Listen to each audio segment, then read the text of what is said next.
The global markets look stable on the surface, but underneath, pressure is quietly building.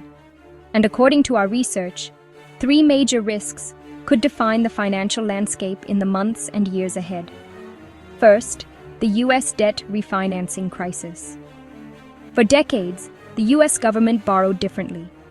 25 years ago, 40% of its debt was internal, money the government owed to its own agencies. But by 2025, that internal share has fallen to just 20%. This means 80% of U.S. debt, about US $29 trillion, is now in the hands of the market, vulnerable to investor sentiment and rising interest rates. Here's the real concern. By the end of 2025, US $9.2 trillion will mature. And if refinancing fails? Just to understand the scale, US $9 trillion is 13 times larger than Lehman Brothers' total collapse. This pressure began with the pandemic, when the U.S. leaned heavily on short-term borrowing. Now the bill is coming due. A Supreme Court decision that could reshape U.S. debt. The second risk revolves around Donald Trump's tariff policy. His plan counts on tariff revenue to repay U.S. $3.1 trillion of U.S. debt over the next decade. But if the Supreme Court strikes this policy down, 2 major questions arise. Where will the government get the money to refund collected tariffs?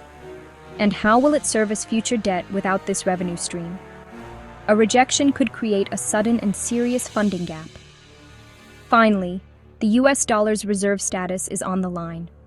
Today, the U.S. dollar sits at the top of the global financial system.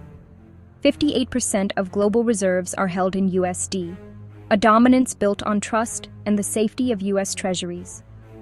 But that trust depends on one thing. The U.S. must always meet its debt obligations.